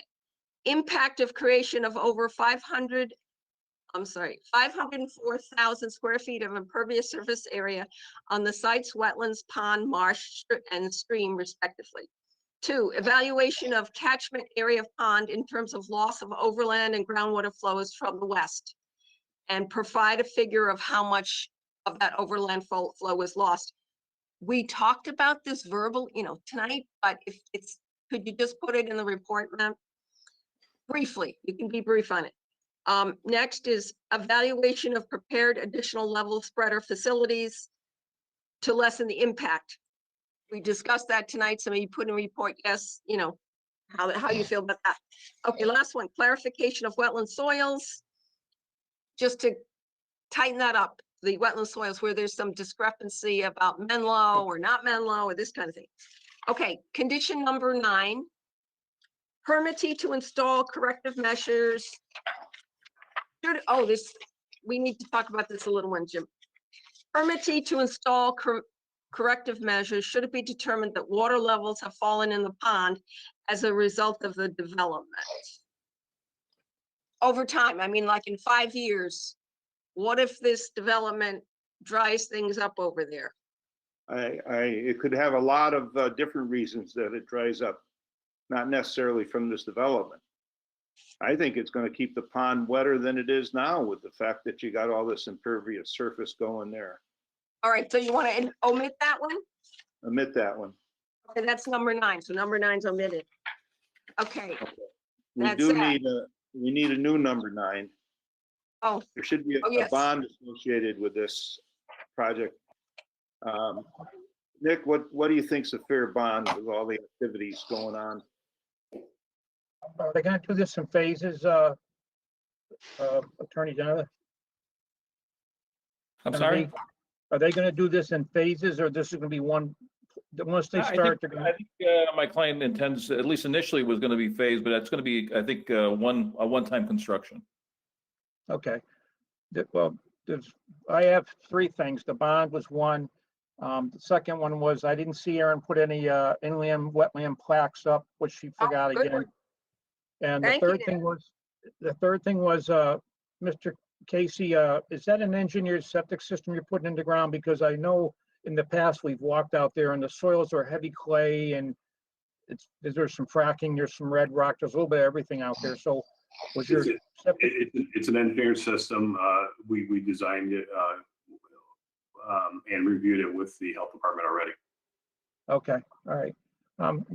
Jim, as far as the bond goes, I think a $50,000 security bond, soil and erosion, I don't know if we can put it under soil and erosion or, but if it was a 2-phase, I was going to split it 25 and 25, but I think the total project, if they're going to go in and do it, we should give up at least a $50,000 bond, construction bond.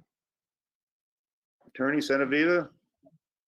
Yeah, I think the Commissioner Kern is always reasonable. You know, the concern I always have is then we go to P and Z, they'd like to have another bond. Hopefully there'll be some communication between the environmental planner and the interim planner. Okay, all right, Aaron, you can work together with the P and Z on that, Yes, on about the the, bonding issue? yes, about the plaques. Nick, how far apart? Like 100 feet apart? Yeah, 100 feet apart would be fine. You can put where they should be. I prefer to put them on the parking areas because that's where the employees will see them, or the overnight trucking or the trailer parking, somewhere in that area. I mean, this would be an ideal spot to put some out there. And it's no cost to the applicant. You give them the plaques and. Yes, Okay. All right.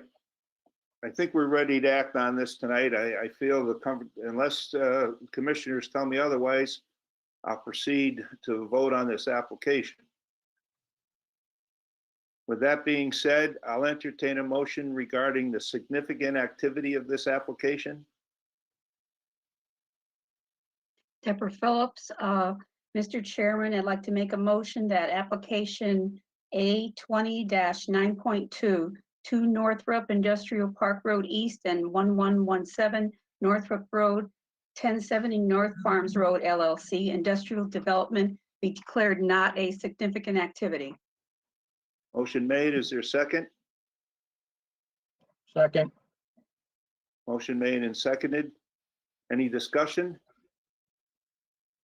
Call for a vote. Jennifer, Yes.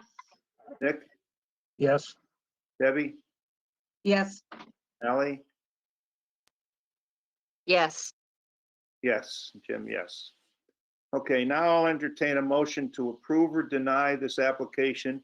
And as far as condition approvals, I think we can just make reference to Aaron's list that was generated. So is there a motion to approve or deny this application?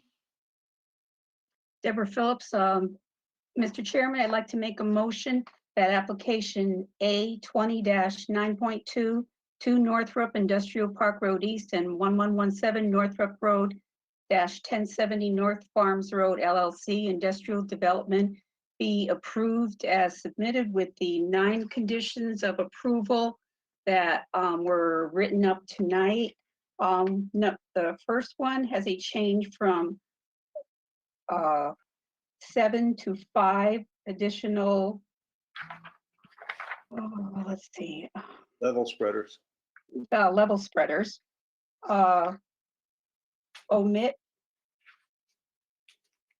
Let's see, we'll omit number 7, and number 9, we will change to a bond of 50,000, a construction bond of $50,000, and the placement of wetlands placards 100 feet apart in the employee parking areas. Motion made. Is there a second? Second, Made and seconded. Is there any other discussion? the only, Call for the vote. I just want to Go ahead, Nick. I want to make a comment that it's good to see the applicant come or the engineers come and they've done their homework on everything. It's not a 2 or 3 or 4 month progress here. Where every month we have to find something else they need to incorporate in their plan. So I'm kind of happy with the plan because they've addressed every issue out there that need to be addressed.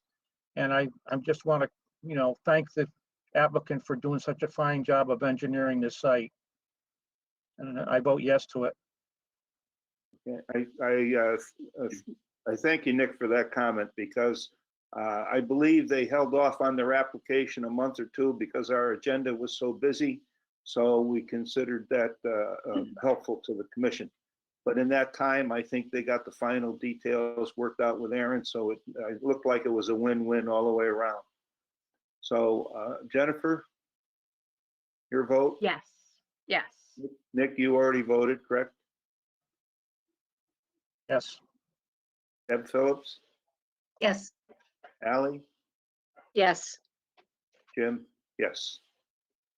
Okay, Thank you. Thank you very much. Thank you. thank you. Okay, John, good luck. Thank you. All right. I'm not going to touch my computer because I know I'll lose something. So I think next on our agenda, let me get my cheat sheet here. Okay, new business. D21-1.1, 950 Church Street, Yalesville. Scotland Hardwood LLC. This is a request for determination of exemption. I'm kind of curious, what are we exempting? We're exempting that he doesn't need, Mr. Burgess, are you with us? I Go just ahead, saw Erin. him. We're exempting, he's exempted from needing a wetland permit. He's just plain exempted from needing a wetland permit. That's, Yeah. so why is he Only- here then? All he needs is a determination of exemption. So this is a process we go through for the office, me, to make sure he didn't really need a wetland permit. And actually, I was a little confused. Does he need one? Does he need one? So I talked to Cheshire, actually the Cheshire Environmental Planner, and she set me straight, as well as Rod Burgess, who's the applicant. Where'd he go? Is he with us, by the way? He's trying to be, but I don't think he's successful. Go ahead, Aaron, keep going. Okay, so the difference is that when a forestry company is doing a thinning or something for the first time, and they're putting in roads, haul roads and landing areas and skid bridges for the first time, then they need typically a wetland permit if there's wetlands and streams that they're gonna be crossing. In this case, all that is already in. It was put in 18 years ago. So the haul roads are in, the landing areas are in, he's going in on Eversource right away for a certain part of the access. So that's the big difference. In other words, erosion, there's way less concern for erosion. Might there be erosion from cutting all those trees? Yeah, there might be, but not as near as much erosion we have to be concerned about if he's putting in the roads and the skid bridges, et cetera, for the first time. Well, You know, Aaron, they're working right off of Reservoir Road. I'm not so sure it wouldn't be worth to take a hike up there and see what the end result of the logging operation is doing. I don't know if that was an existing haul road or not. Mr. Burgess, was that a haul road off of Reservoir Road that you're working on now? You've got no sound again. All right, Aaron, so that's the issue then that presents. So if that's the case, then well, we're done. Jim, do you remember a few years ago when we did the Rainy project out there, we took a walk to where the forestry had cut wood out of there by the reservoir and the Yeah. ruts and the mess they made? My only concern is that this was the same company, or if it wasn't, if there's a fail safe that we won't have the same problem, because we found out there that the soils were real mucky and they were pulling themselves in and pulling themselves out, even with their skidders. When we were out there, we saw proof that some of the ruts that they left turned into little mini brooks or little, feedways down to the reservoir. So that's the only concern I have. Well, interesting enough, it's Meriden's Reservoir, and you remember that a butter to the reservoir dumped tons and tons and tons and tons and yards of dirt in the reservoir, and it didn't seem to affect Meriden too much. Okay. But Aaron can go out on Reservoir Road, and there's a logger working that right now, and it doesn't look like a bad site, doesn't look like a bad landing. Maybe it's the same soil type that can handle it. Exactly. Yeah. But there's no sense in going any further if the determination is exemption by way of a previous log road. That's kind of a stretch, but I guess it exists. And is that, you need a vote on it, Aaron? Yes, they get, it doesn't mean that they get a free pass. I'm gonna say to determine they're exempt from getting a wetland permit, but I would like a condition that I go out there and check their erosion controls Well, as absolutely. it goes along, as it goes along. Absolutely. I think that's an absolute. That's just a given. Doesn't matter if they had a permit or no permit or exemption or not. You'd want to check it. Right, and I do want to say too, that I did call the environmental planner in the town of Cheshire, and she said that recently there had been some work, and she was impressed with their work, that she found no fault with. There were several different logging operations with this firm, and she had no issues. Now, I do know that when we said yes, that was 18, oh, that's not true. That was 14, oh gosh, maybe 12 years ago, what you're talking about, Don Rainey's property, and there were a lot of issues. Apparently, this group has cleaned up their act. They understand what's going on better now, and apparently they toe the line, so. Good. Okay, so be it then. They qualify apparently for the exemption, but based on the supervision of Aaron as environmental planner. Mr. Okay. Vitale, pardon me, Yes. Mr. Vitale, Yes. Mrs. Burns here. I'm Yes. noticing that it looks like Mr. Burgess has actually got his microphone on. Maybe he wants to give input or answer to you. Let's see, we can't hear him. Mr. Burgess? He's trying to, Kathy. He's trying, but. So his at microphone's this not- point, Could he call on the telephone? well, at this point, It's done. what's the issue here? He's getting his exemption. Can you hear us? Yeah, he can hear us, okay.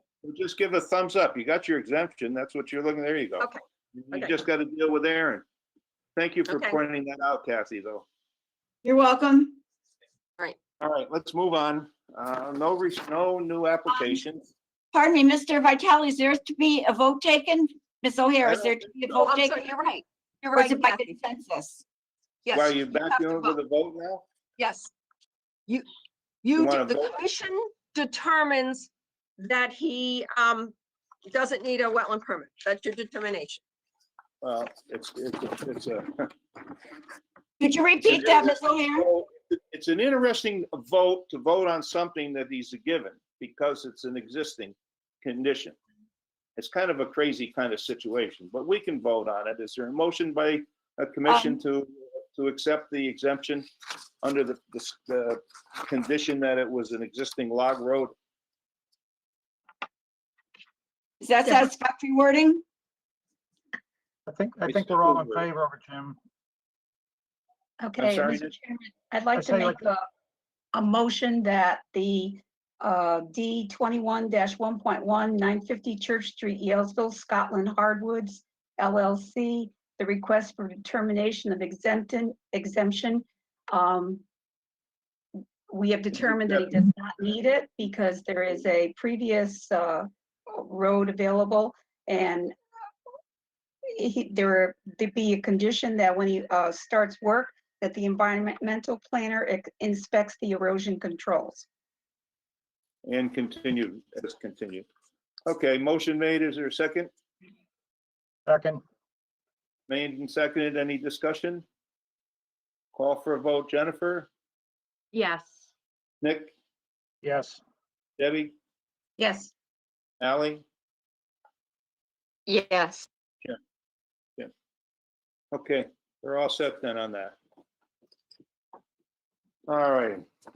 You'll make Teddy Rossi happy. Let's see, we're going on to no new applications. Proposed budget, I haven't seen it yet. Did it come out, Aaron? Aaron, the proposed No, budget item B. no, I haven't gotten it to you yet. It's due February 22nd, so we have a little wiggle room. I Well, just it's not wanted to put it on there. Not gonna make, it's not gonna be that much difference. Okay, I'm interested in the Farm Hill Road detention bond report, basin report. I can report that the engineering department did a survey, an as-built survey of what's out there. And they've turned that, they gave me a copy and they turned it over to law department for the next step. We're gonna have a meeting, interdepartmental meeting about the next step. All right, have they started cutting some of the vegetation around the pond? Or No, is that for the surveying work? oh, that must, yeah, I know nothing about cutting. They must have just done it to get a line, a transect line. All right, now here, behind the houses on North Elm Street, north of Farm Hill, there used to be an open water course there. They tell me now that it's been piped. The people there piped the water course. Oh, Will you investigate that and see if how it fits the original condition of approval of the site plan? oh, okay, all right. Okay, because some people feel if the people on the north side of the pond pipe it, why can't the people on the south pond side of the pond pipe it? Okay, Okay, all right. City of Meriden, that you've just notifications that are going on. There's nothing really for us to be involved in. no, it's just a formality. I'm obligated to put that on any correspondence that comes in for the commission. So these were 2 pieces of correspondence. Okay, and violations, they're all the same. Everything's pretty much status quo. I will say, can I go back to the number 4 above, Mr. Chairman, from the city of Meriden? I will say that's quite a sizable development by Mr. Orsini, right across the street from the one we just approved. Right, And 90% of the traffic will be coming out onto Northrop Road. Yeah. From way that, to go. What I'm surprised that Meriden didn't let him come along and hook into the sewer going into Meriden, right there, right across the street, because I mean, he's gonna be all sewered, I believe. Didn't I read in the paper he was gonna be sewered? don't know, sorry, don't know. Don't know, no. Yeah, well, progress it's called. Farmland is pretty well gone. Okay, nothing else to come before us tonight? I do want to, the violations, no, there's been no movement except for number 4. That's a new notice of violation. I did not get it out yet. So, I mean, he's been given a verbal notice. He's also been given a formal letter from the law department working with the water division. What I'm talking about is 11 Trumbull Drive. Okay, he was trying to improve his drainage. He gets his basement full of water and he just went ahead and did some major grading back there and it went onto town property and went over the water main. So that's what that's about. And you'll be getting a copy of that letter when I get it out. And Very good. I've got to work with him because it's it's a lot You're of working. layers. Okay, very good. I'll Okay. entertain the motion to adjourn. Mr. Chairman, I'd like to make a motion to adjourn the meeting. It's Deborah Phillips. Second, Second. motion made and second, all in favor? Aye. Any opposed? Aye. Okay, I think a very successful meeting, and what really is the best part of this meeting, we started with a clean agenda again. We know we've got